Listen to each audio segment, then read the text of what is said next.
Okay, now let's look at partial variation. Let's talk about partial variation, right? Partial variation is some similarities with joint variation, but it's quite different in that in this case we're going to add, right? We're going to add, and we're going to have more than one constant.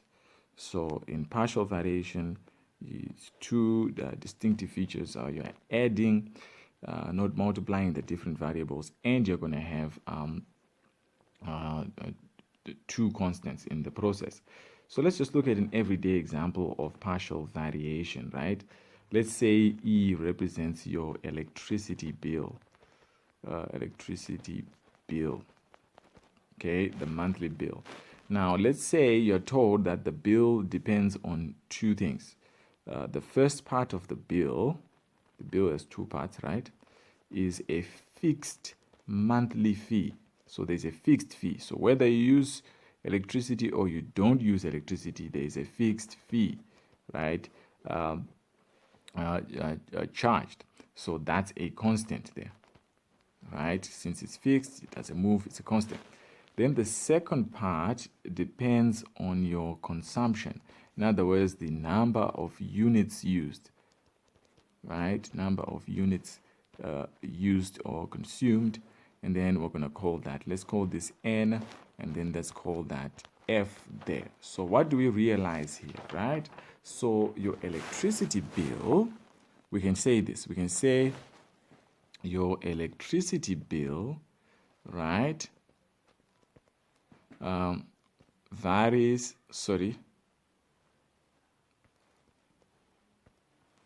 right, is partly a fixed monthly fee, right, F, and partly varies as the consumption, which we'll call N, the number of units. So your electricity bill is partly fixed, right? The first part of it is F, and then it also partly varies as the consumption there. So we'll write E is equal to, this time we don't do the variation sign, we go straight to the equal sign. Why? We have to write a constant from the beginning. And remember, a constant only appears when there's an equal sign. So E is equal to, the first part is the constant F, plus the second part, which is N. But N is another variation, so it must have its own constant. So this is the reason why you end up having two constants, F and K. Electricity bill is partly a fixed monthly fee, and it partly varies as the number of units used, right? So this is the basic idea behind partial variation, right? So the key word is partly, right? If you see the word partly, that means it's partial variation there. So let's try an example there to show how we deal with partial variation. Okay, so example, A is partly constant and partly varies as B. So A is partly constant and partly varies as B. A is equal to 20 when B is equal to 5. A is equal to 5 when B is equal to 2. So first thing is find the relationship between A and B, and the second part is find A when B is equal to 8. Okay, so now we need to find our relationship, right? So part A, we're told A is partly constant and partly varies as B. So A The first part of A is a constant, and the second part varies as B, but that also requires another constant. So I want you to understand that K and H in this case are constants, right? So constant for the first part, constant for the second part. Each part must have its own constant, right? Once I get here, I substitute the values I've been given. But in this case, as you can see, I've been given two sets of values. That means I'm going to have two equations coming out of this, right? The first one will have 20 and 5 for my values of A and B. So I go and replace A with 20 and replace my B with 5. So 5 times H. And then the second one, I'll replace A with 5 and replace my B with 2. So 5 is equal to K plus 2H. So what do I realize here? What I realize is I have simultaneous equations. I have two equations that I must solve simultaneously, right, at the same time. How do I do it? The simple way of doing it is eliminating one of the variables. Eliminate K or eliminate H, right? One of the unknowns, rather. Let me not call them variables because they are constants. So one of the unknowns.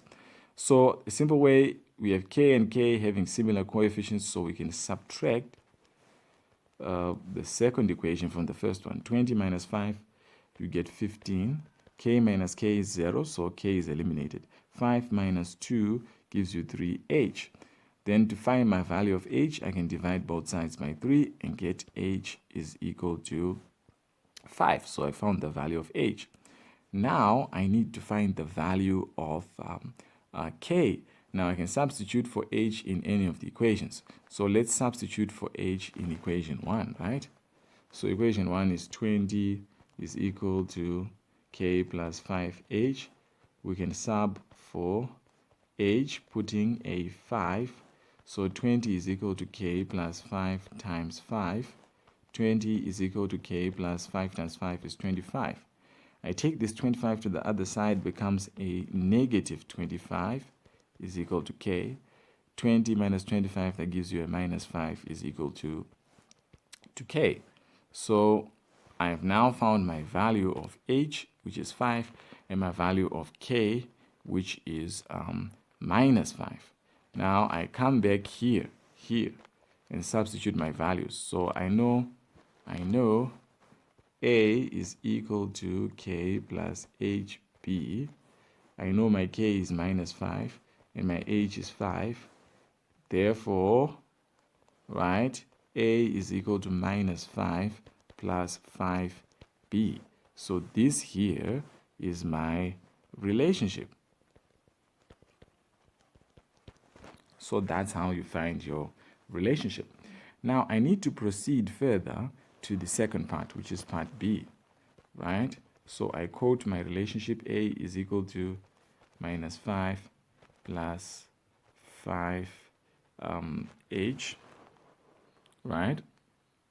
5B, it's not 5H. Did I write 5H? 5B, sorry. 5B. So now, what am I being asked to find here? If I go back to the question, they said find A when B is 8, when B is 8. So we're substituting our B with an 8, then we find the value of A. So let's get back to our equation there. Substitute B with 8. So A is equal to minus 5 plus 5 times 8. A is equal to minus 5 plus 40. A is equal to 35. So that's solved there.